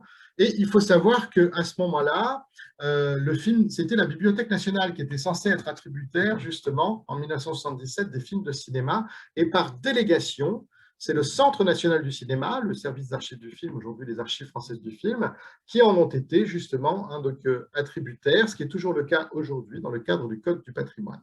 Donc, tout ça pour dire que lorsque l'on est en situation professionnelle, dans des bibliothèques, à la Bibliothèque nationale de France, mais aussi à l'INA, où se trouvent d'ailleurs un certain nombre d'archivistes paléographes, ou dans d'autres lieux où on peut trouver, ça peut être aussi le cas évidemment aux archives nationales ou dans certaines archives départementales, on a affaire à l'image animée. Donc l'idée, c'est que l'enseignement de l'école aujourd'hui puisse fournir aux élèves, je dirais en fait, des outils pour savoir lire et analyser hein, ces images en général, et quelques éléments de base en matière d'identification des supports, de problématiques de conservation et de mise à disposition liées à ces supports, sans évidemment pouvoir rentrer dans les détails, quels qu'ils soient. L'idée, c'est qu'entre les cours et la bibliographie qui est fournie évidemment aux élèves, je dirais, ces éléments fondamentaux qui leur permettent ensuite d'évoluer de manière autonome s'ils sont un jour confrontés à ce type de documents. Merci beaucoup pour ces éclaircissements. Alors, c'est vrai que dans ton propos, tu as… Alors, c'est amusant parce que c'est vrai qu'on a eu plusieurs conférences hein, depuis le début de ce cycle, et il y a des figures qui reviennent dans l'histoire de l'école, et notamment celle d'Emmanuel Poul. Alors moi, c'est vrai que je n'ai pas eu droit personnellement au film sur le Ah bon? Il y a dû avoir un petit oubli. Ou oui, non, mais je sais pourquoi en fait. C'est parce que le projecteur 16 mm était en panne. Voilà, il a été en panne 2 ans. Ah, voilà. Donc ça doit être ça. Mais en fait, ce que je retiens tout de même, c'était effectivement donc un enseignement à la fois très, je dirais, très classique, très érudit, très rigoureux, et en même temps cette appétence, je crois, d'Emmanuel Poul pour les les technologies les plus récentes pour la transmission pédagogique. Là, c'est très clair, hein, l'utilisation effectivement du film et puis les propos que tu as rappelés sur le regret finalement qu'on n'ait pas l'équivalent pour les écritures plus récentes, entre guillemets, même s'il s'agit encore d'écriture médiévale, donc effectivement les tracés, l'écriture gothique et son évolution. Et on sait effectivement la part qu'Emmanuel Poul a prise dans l'étude, je dirais, savante, évidemment, de la cursivité hein, vers celle de l'époque moderne, puisqu'il y a consacré tout un album qui fait encore grandement référence. Mais je pense aussi, je crois que Michel Pastoureau l'avait évoqué lors de sa conférence inaugurale à ce cycle, à l'introduction de l'informatique à l'école par le biais de stages qui, bon, à l'époque, n'était pas forcément très facile d'accès pour les élèves, mais il y avait vraiment cette idée de mettre, je crois, l'ensemble des outils, je dirais, du temps au service des enseignements et de la recherche de l'école. Et je trouve que c'est important de le rappeler. Et ton propos l'a aussi très bien montré donc en première partie d'exposé. Donc c'était tout à fait... Alors encore nous avons des remerciements. Avons-nous effectivement des questions plus précises, alors pas sur le fil de questions et réponses. Je me mets aussi sur le chat et je n'ai pas l'impression pour l'instant, allez-y, hein, n'hésitez pas. J'espère pouvoir relayer, parce qu'effectivement, les dispositifs Zoom font que vous n'avez pas la possibilité d'ouvrir votre micro, et donc je suis le speaker, si j'ose dire, du public. Donc, n'hésitez pas à poser vos questions par écrit. Ça sera bien volontiers, évidemment, que je me ferai votre porte-parole. Alors, tu évoquais Emmanuel Poul, c'est vrai que la question, hein, c'est intéressant parce qu'en fait, dans les années 70, là, il évoque hein, l'usage de l'audiovisuel, alors c'est en l'orthographiant comme on le faisait dans les années 70, c'est-à-dire audio, trait d'union visuel, ce qui correspond à un moment d'intense, donc je dirais presque de bouleversement, presque copernicien dans le monde des bibliothèques, à ce moment-là, qui découvre. Nous sommes, je le rappelle, 1 an après l'ouverture de la Bibliothèque publique d'information qui offre justement des possibilités audiovisuelles nouvelles à ses lectrices et à ses lecteurs. Et donc, du coup, on a vraiment là une réflexion qui est en phase avec quelque chose que Alain Caroux, qui a été pendant longtemps conservateur au service image justement du département de l'audiovisuel de la Bibliothèque nationale de France, appelle justement, je ne sais plus quel est le terme qu'il utilise, en substance, c'est la révolution audiovisuelle. C'est une manière, en fait, finalement, un nouveau paradigme pour les bibliothèques qui arrive comme ça dans le champ de la lecture publique, dans le champ des bibliothèques universitaires, mais pas seulement, et qui va venir envahir hein, finalement hein, tout ce domaine de la vie des bibliothèques, et qui va, alors tout particulièrement, autour de la BPI, concerner aussi le cinéma documentaire, hein, avec la création de festivals, d'une revue qui existe toujours, hein, d'ailleurs, consacrée au cinéma documentaire, et qui est d'ailleurs animée par une consoeur, archiviste paléographe. Donc, il y a tout un renouveau hein, comme ça, depuis presque 40 ans maintenant, depuis une quarantaine d'années, autour justement hein, de l'usage des images animées dans un contexte qui est un contexte de bibliothèque, et en particulier de bibliothèque de lecture publique, et c'est vraiment dans les années 70. Et donc Emmanuel Poul, il est très en phase avec ça, dans un registre évidemment assez différent, que celui de l'enseignement académique, mais qu'il entend, pourquoi pas, pratiquer de manière justement moins académique, avec des outils adaptés à son temps. Non, tout à fait, c'est très frappant, je trouve, en t'écoutant. Et puis, effectivement, tu as terminé sur le Festival de Cannes, avec cette photo merveilleuse, Monica Vitti, André Chanson. J'avoue que là, c'est le scoop de la journée. Effectivement, ça fait rêver tout de même sur une expertise, je dirais, scientifique du cinéma, au-delà, effectivement, assez large, intellectuel en fait au sens large, hein, donc avec des experts venus de différents horizons. C'est vrai que c'est Je pense qu'on pourrait souhaiter à nouveau des jurys de ce type, pourquoi pas. Oui, non, mais c'est vrai que c'est une époque où, ne l'oublions pas, par exemple, Jean Cocteau a été plusieurs fois président du jury du Festival de Cannes. Et André Chanson, c'est un petit peu ça. Alors, ne l'oublions pas, certes, il était directeur des Archives de France. Donc, au moment où il est président du Festival de Cannes, c'est vrai qu'il n'y a pas eu beaucoup de directeurs des Archives de France, je pense, qui ont été présidents du jury du Festival de Cannes. Mais André Chanson, il était aussi académicien français et il était romancier. Et évidemment, il avait une vraie notoriété. Il était peut-être un petit peu oublié dans ce point de vue-là aujourd'hui, mais il avait une vraie notoriété littéraire. Ce qui d'ailleurs est attesté par les adaptations cinématographiques qui sont faites de ces romans, auxquels il contribue directement. Il en est lui-même l'adaptateur. Enfin voilà, alors j'ai cherché un peu sur la base sur INA Media Pro, dans les archives de l'INA. Il y avait 2-3 choses, mais qui n'étaient pas très satisfaisantes, je trouve. Enfin, on voyait, parce qu'il dit oui, c'est moi qui ai en effet adapté le film, tout ça, etc. Mais on n'en savait pas beaucoup plus. Non, c'est pas tellement plus. Il faudrait en fait se plonger dans les archives d'André Chanson qui existent et poser la question aussi à Pascal Horry, dont je sais qu'il est un grand connaisseur de la vie et de l'œuvre d'André Chanson et aussi de Lucie Mazoric, qui était l'épouse d'André Chanson et qui a elle-même un rôle très important au XXe siècle. Ce sont par ailleurs des figures qui sont aussi intéressantes parce que ce sont des figures de résistants.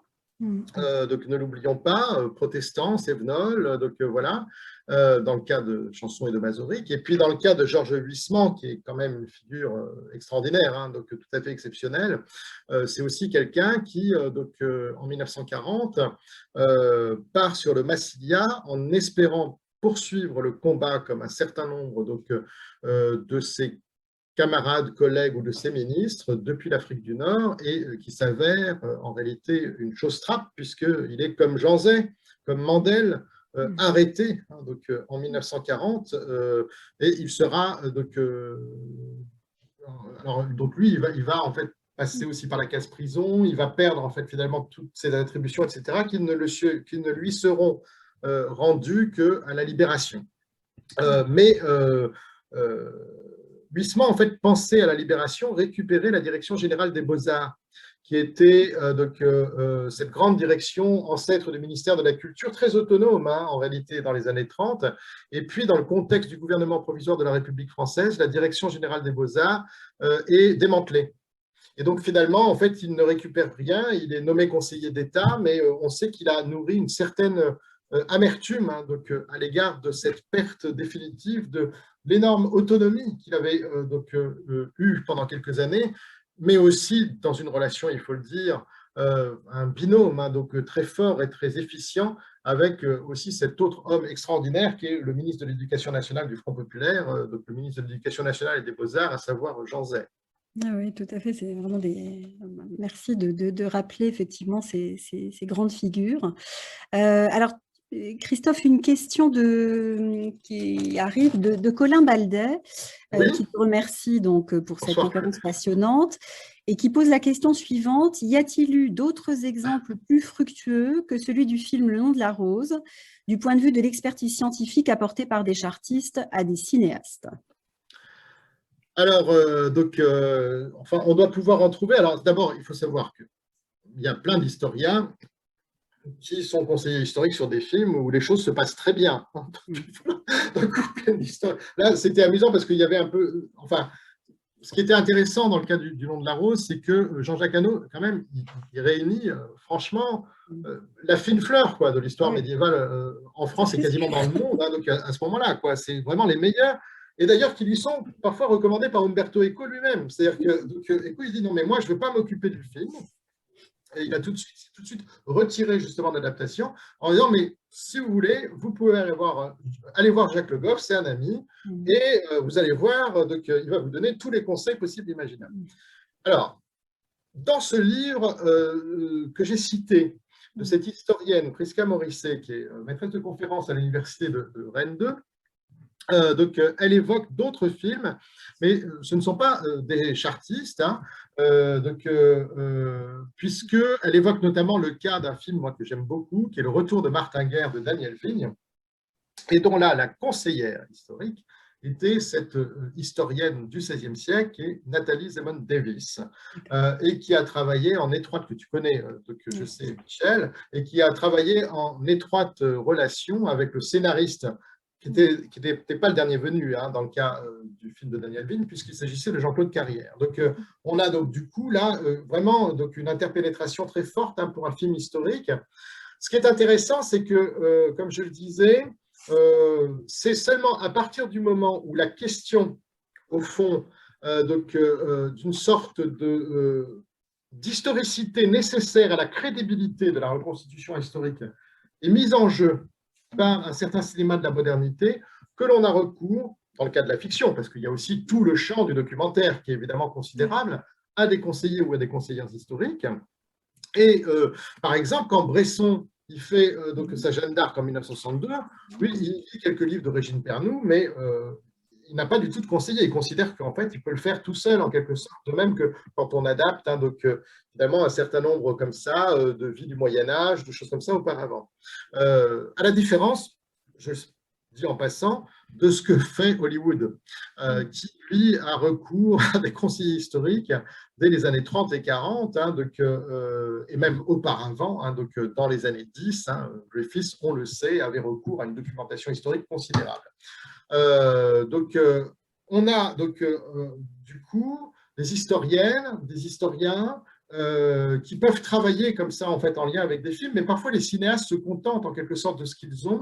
Alors avec cette particularité, c'est que j'ai cité Éric Rohmer, ou j'ai cité dans le cas italien Pier Paolo Pasolini, ce sont des gens qui avaient une culture quand même, je dirais une culture picturale considérable.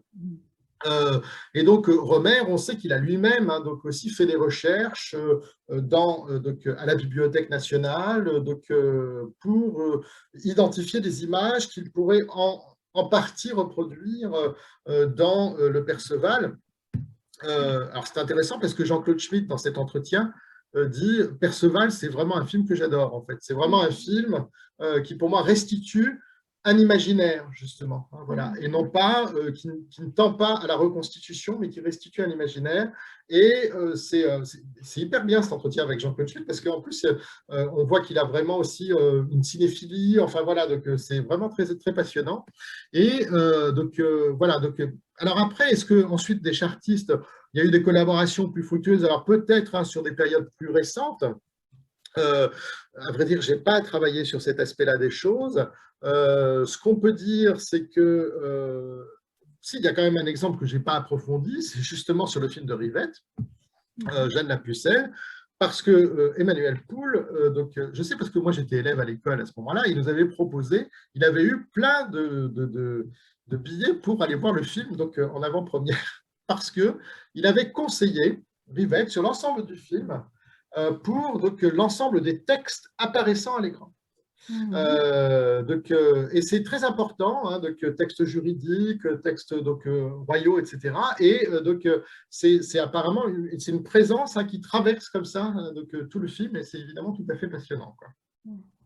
D'accord. Non, effectivement, ça, je ne connaissais pas non plus cette dernière anecdote. Merci beaucoup, Christophe.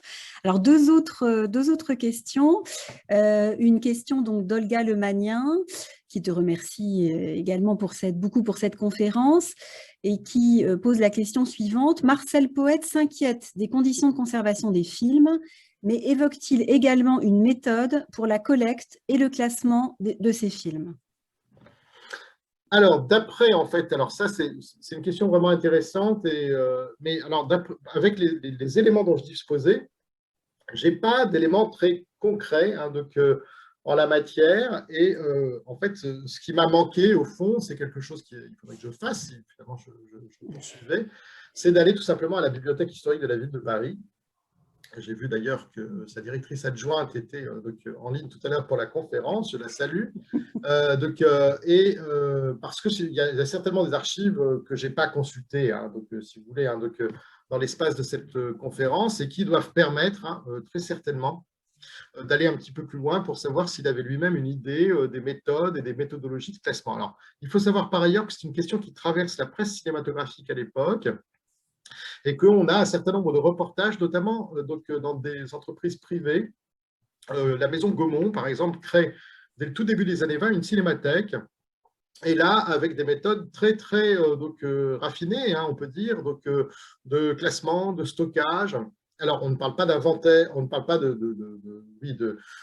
catalogue, hein, ou d'inventaire, mais en tout cas, voilà, des modalités particulières de classement, de traitement, de tri des films, qui sont un petit peu ces méthodes mises en exergue, auxquelles a pensé Henri Clouzot dans cet article que j'ai cité en 1924 et qui dit qu'il faudrait vraiment s'intéresser maintenant, en fait, justement, aux modalités de classement, de traitement des films, etc.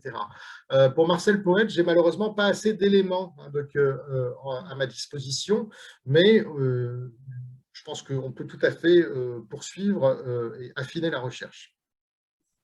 Un sujet de recherche. Oui, tout à fait. Surtout qu'il y a un livre très, très intéressant sur Marcel Poët, comme père un peu de l'histoire de l'urbanisme, un livre écrit par Donatella Calabi, publié il y a quelques années, mais qui n'évoque pas du tout, hein, cette question cet aspect-là du cinéma. Et c'est vrai que voilà quelque chose qui pourrait aller un petit peu, voilà, on pourrait aller plus loin là. D'accord, merci beaucoup.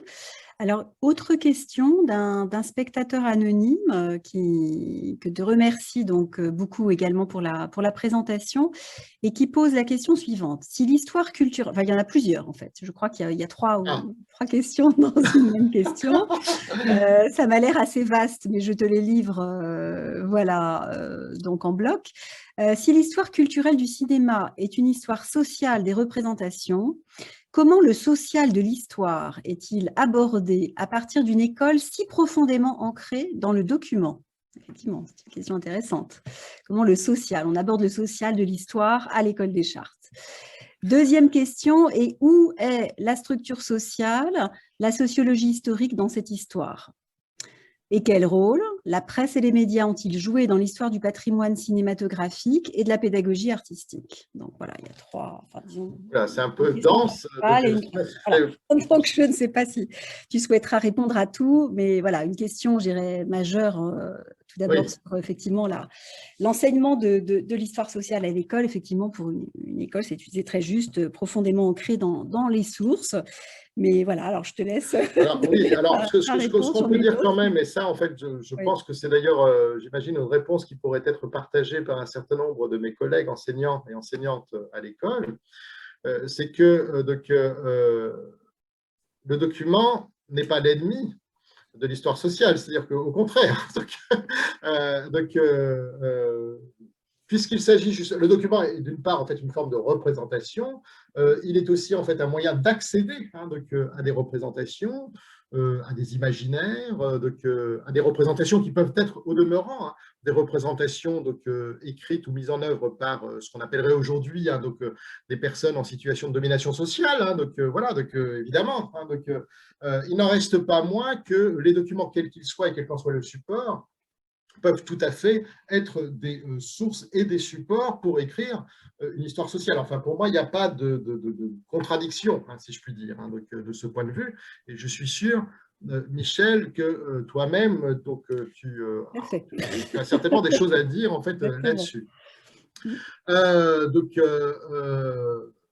Alors, j'ai ouvert du coup en fait moi-même le chat pour voilà, la structure sociale, la sociologie historique dans cette histoire,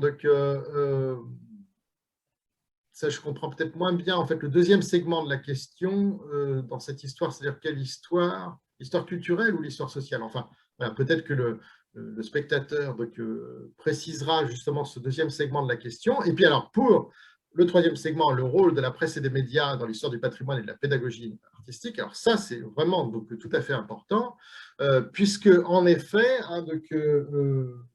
la presse joue un rôle, alors on pourrait dire même les presses, les périodiques, hein, puisque au fond, le premier journal, la première revue cinématographique, créée en 1903, s'appelle Le Fascinateur, comme je le dis à certains de mes étudiants ou de mes étudiantes, c'est une revue financée par l'archevêché de Paris.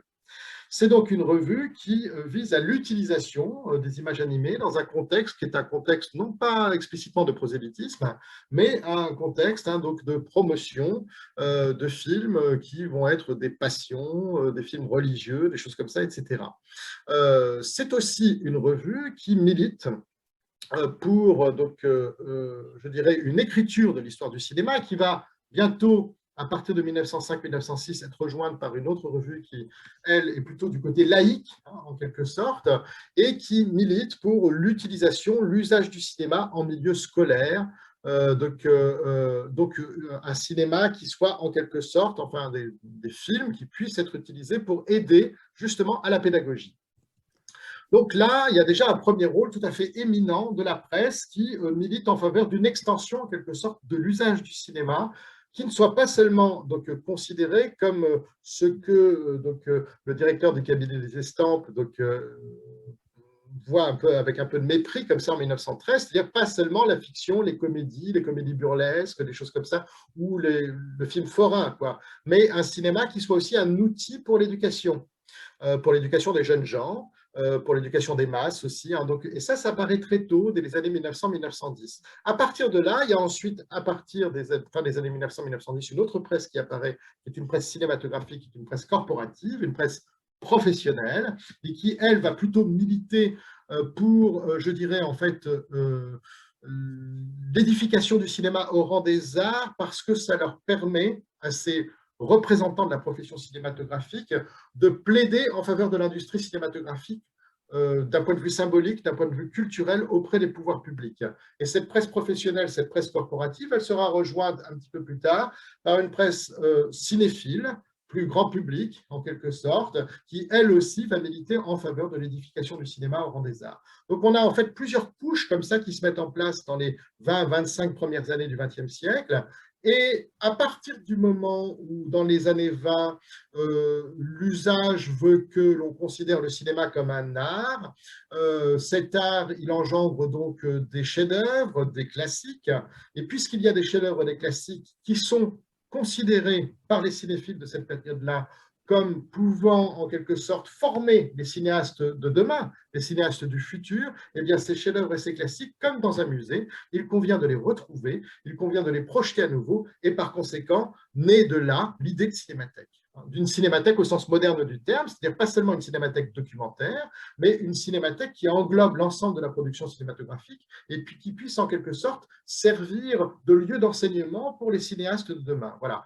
Donc oui, la presse joue un rôle éminent parce que c'est la chambre d'écho de ces différentes conceptions, de ces différentes représentations que l'on a du cinéma des années 1900 aux années 20. Mais évidemment, ça se poursuit bien au-delà, dans les années 30, et ça va de soi dans les années 40, 50 et 60, et au-delà encore. Hein, voilà. Merci beaucoup Christophe pour toutes ces précisions. Alors c'est vrai que pour rebondir sur ce que tu disais tout à l'heure, effectivement, je crois qu'on est nombreux on serait nombreux à répondre comme tu l'as fait, hein, sur enseigner le social de l'histoire à partir des sources. Bon, évidemment, moi, personnellement, étant à la fois historienne médiéviste, historienne des femmes, même dans des sources de la pratique réputée extrêmement administrative et aride, on a effectivement enfin, c'est du social, je dirais, parlant, hein, dans l'usage, pour prendre un exemple précis, des titulatures qu'une femme en position de décision politique peut avoir à l'intérieur d'un document effectivement très, très, très aride, très, très sec, très administratif, eh bien, on peut lire beaucoup de choses, hein, l'usage qu'elle fait de tel ou tel titre dépend d'un autre, la façon aussi de rédiger un acte, de le motiver, voilà, au-delà effectivement de l'aspect, je dirais, le plus aride des diplomatique, on a tout de même des manières de retrouver, en l'occurrence, une figure de femme en position d'activité politique et de décision. Hein. Donc, c'est aussi ce qu'on arrive à retracer en connaissant finement les documents, et donc ça nous aide aussi à mieux connaître ceux qui les produisent. Je dirais que derrière des actes et des documents, on a non seulement des institutions, mais surtout des hommes et des femmes. Et c'est important effectivement de le rappeler, et on essaie de le transmettre aussi, à l'école en particulier. Alors, j'ai une autre question d'Odile Velfelet, qui te remercie. Non, je crois que ce sont des remerciements surtout. Elle te remercie pour cette super conférence, dit-elle, et l'apparition d'Emmanuel Poul et d'André Chanson dans ton propos. Il n'y a pas de question particulière, ce sont des remerciements chaleureux.